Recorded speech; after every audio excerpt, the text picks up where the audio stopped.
Bambaşka bir his. Çok güzeldi. Ben de katılıyorum. Büyüleyici bir yer. Yani etrafımız dağlarla çevrili. Çok şanslıymışız. Böyle 270 derece dağ manzarası var. Kilit asılabilecek bir yeri gören turistler oraya kilitlerini asmışlar. Herkese selam. Merhaba. Hatta hello. Hello. Çünkü biz İsviçre Alplerini gezmeye geldik. Evet. Bu videoda hakikaten çok değişik şeyler olacak. Farklı kasabaları görüp farklı tecrübeler edineceğiz. O zaman hemen başlayalım.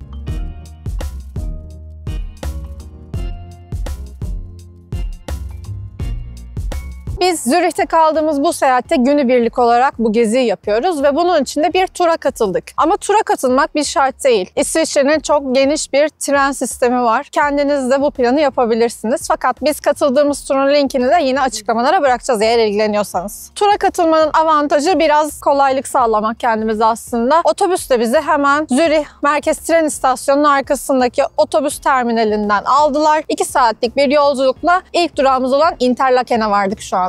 Şimdi şehri biraz dolaştıktan sonra yaklaşık 1 saatlik bir vaktimiz var. Tekrardan yola çıkacağız.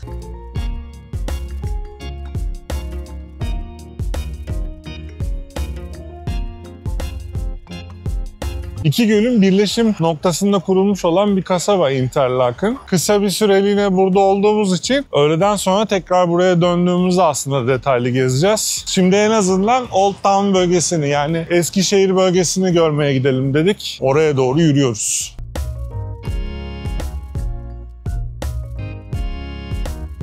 Dere kenarında güzel, keyifli bir yürüyüş yaptıktan sonra eski kasaba merkezine varıyoruz. Baktığınız her yer kartpostallardan fırlamış gibi. Derenin suyu tertemiz, Alplerden eriyen buzlarla falan geliyor. Muhtemelen buz gibidir ama tertemiz bir su akıyor. Çok keyifli bir gezi oluyor şimdiye kadar.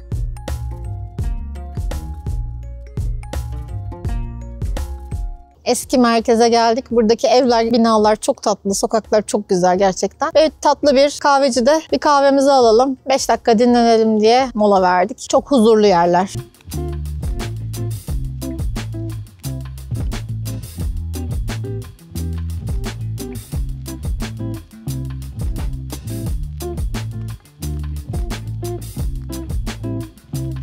Interlaken'le ilgili ilk izlenimimiz şu. Çok tatlı bir yer. Her yerinden dereler geçiyor. Zaten iki gölün birleşimi olduğunu söylemiştik. Suyun şehri diyebiliriz efendim. Ayşen tespiti yaptı. Burası Como Gölü'nün kıyısındaki kasabalara biraz benziyor dedi. Ben de katılıyorum. Ama oradan biraz daha soğuk. Şunu göz önünde bulundurun. Şu anda Nisan'ın başındayız. Zürih'ten geldik. Orada hava fena değildi. Ama burası buz gibi. Yani gelirken sıkı giyinmek lazım.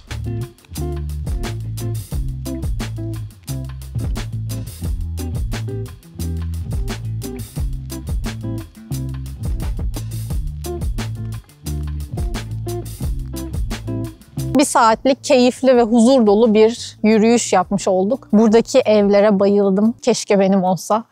Şimdi otobüse geri dönüyoruz. Bir sonraki durağımıza gidiyoruz. Ben de mümkünse bu yeşil evi istiyorum. Ya o kadar özenilmiş ki yani. Müthiş. 50.000 tane detay var üzerinde. Ve hepsi birleştiğinde böyle şaheser gibi bir şey çıkmış. Çok beğendim.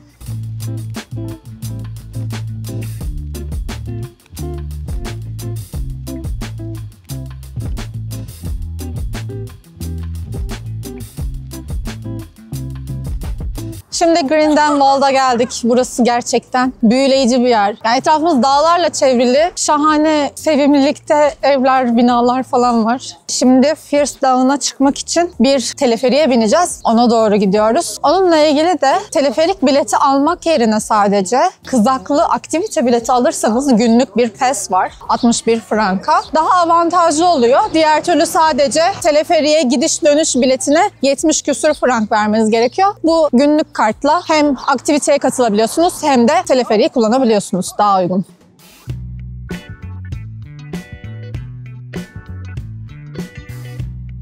Şimdi tur rehberimizden ayrıldık ve teleferiye binmek üzere durağa geldik. Bileti online aldık ama burada bilet makineleri ve gişeler var. Buradan da alabiliyorsunuz. İlk defa böyle bir teleferiye mi bineceğim ben? Galiba.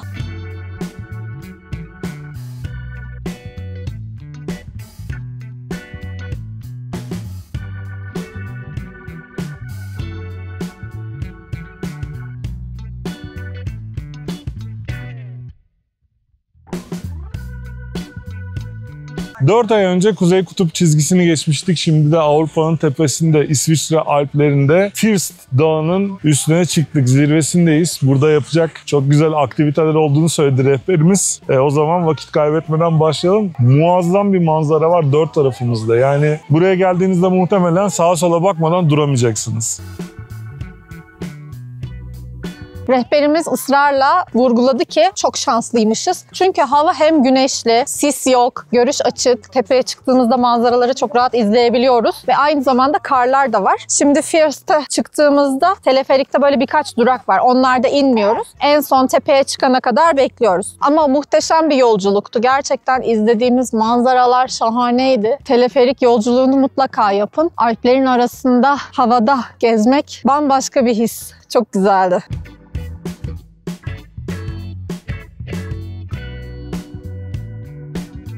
First View denen noktaya çıktık. Yaklaşık 2-3 dakikalık bir yürüyüş. Yalnız biraz dik ve karlı. Uygun ayakkabılar giydiğinize emin olun buraya gelirken. Bir de benim yaptığım gibi gözlüğünüzü unutmayın. Özellikle güneş varsa kar, güneş hesabı siz yapın. Bayağı zorluyor. Fakat hiçbir şeyden şikayet edemem. Hakikaten her yer muhteşem görünüyor. Burada olmak harika bir his. İyi ki gelmişiz diyoruz. Şimdi keşfetmeye devam edelim.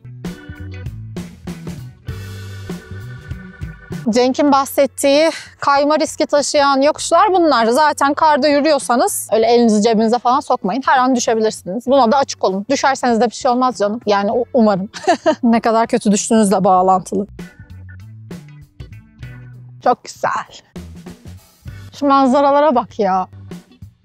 Olağanüstü, nefes kesici. Gerçekten inanamıyorum burada olduğuma. Mükemmel.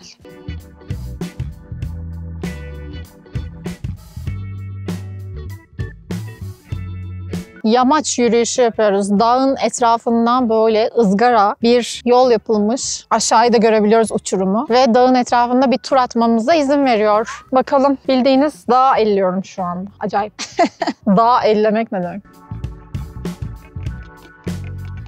Yine potansiyel olarak kilit asılabilecek bir yeri gören turistler oraya kilitlerini asmışlar. Konunun anlamını bilmiyorum. Özel bir anlamı olabilir ama kilitçiler memnun.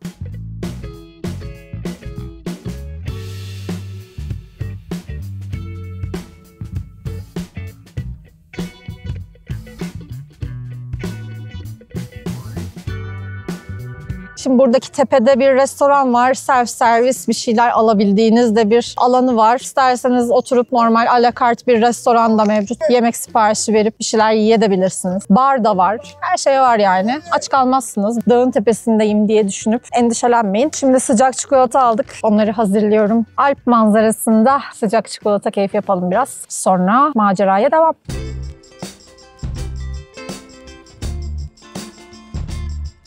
Eğer buraya kendiniz geldiyseniz ve birkaç gün vakit geçirecekseniz bir sürü aktiviteler var. Yamaç paraşütü yapabilirsiniz. Buradan böyle gliding dedikleri bir şey var. Bayağı kuş gibi dağların üstünden uçma deneyimi yaşayabilirsiniz. Tabii bunların hepsi ek ücretli ama doğa sporları, maceralı şeyler seviyorsanız bence kaçmaz. Onun dışında daha da yukarıya çıkan bir teleferik daha var. O da Avrupa'nın en yüksek noktası olan dağa çıkıyor. Yine biraz uzun süreceği için biz onu yapamıyoruz. Başka bir videoda gelecekte neden olmasın. Ufak başlayalım. Kademe kademe arttırırız. Acelemiz yok.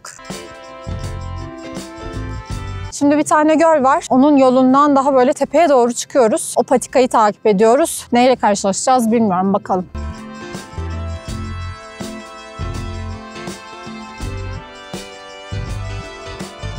2160 metre rakımlı First Dağı'nın biraz daha yukarılarına doğru çıkıp Ayşe'nin bahsettiği göle doğru gitmeye çalıştık. Ama yani önümüzdeki yol inanılmaz zorlu. Oraya devam edemeyeceğiz. Fakat bu noktaya çıktığımız için de çok mutluyuz. Çünkü zaten güzel olan manzara gittikçe daha da güzelleşti. Böyle 270 derece falan kesintisiz bir dağ manzarası var. Önümüzdeki küçük kulübeden başka bir şey yok burada. Dolayısıyla hani böyle daha turistlerden uzak, daha sakin bir yerde doya doya etrafı seyretmek istiyorsanız bence bu 20 dakikalık yolu tırmanıp buraya gelin.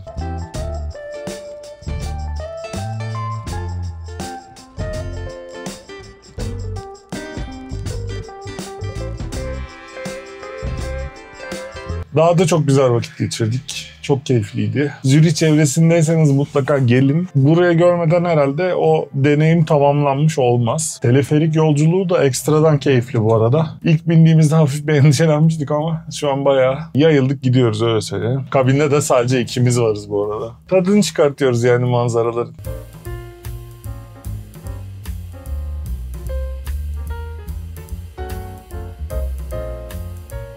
Şimdi teleferikten indik. Biraz da Grindelwald'u gezelim. Ne var acaba? Hiçbir fikrimiz yok, biliyor musunuz? Beraber keşfedeceğiz.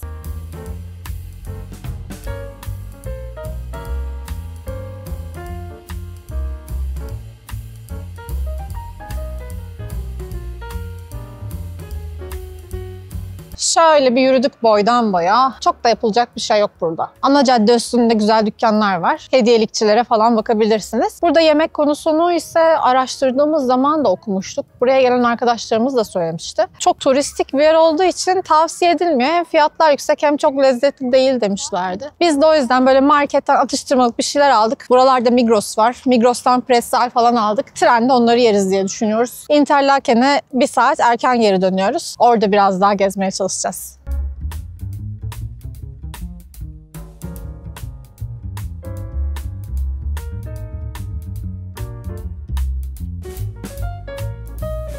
Tren istasyonunda inince hemen yan tarafta böyle bir iskele var. Demiştik ya Interlaken 2 tane gölün tam ortasında diye. Her 2 göle de bot turları düzenleniyor. Buradan kalkıyor. Biz biraz tabii buraya geç geldiğimiz için, vaktimizi daha çok dağlarda geçirdiğimiz için artık fırsatımız kalmadı. Ama isterseniz değerlendirilebilecek bir aktivite bu da.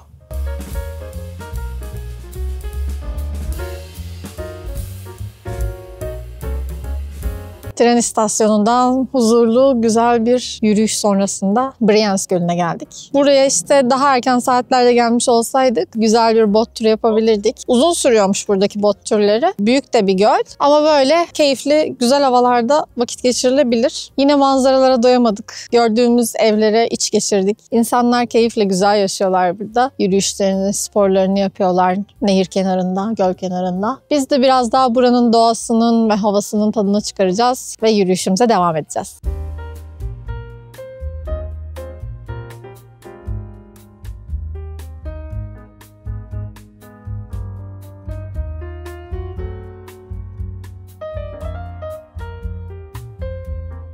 İsviçre'nin doğasıyla büyülendiğimiz bizim için şahane bir gün oldu. Valla bu kadarını beklemiyorduk. Çok keyifliydi. Gerçekten çok güzeldi. Manzaralara bayıldık. Sakin, huzurlu, sessiz. Hava da gerçekten çok güzeldi. Umarım siz de izlerken beğenmişsinizdir. Beğendiyseniz şurada bir beğen butonu var. Ona basarsanız bize çok faydası oluyor. Gelecek videoları kaçırmamak için abone olursanız o da çok iyi olur. Bir de arkadaşlarınızla paylaşırsanız kanalın büyümesine yardımcı olmuş olursunuz. O zaman gelecek videolarda görüşürüz. Kendinize iyi bakın. Bay bay. Bay bay.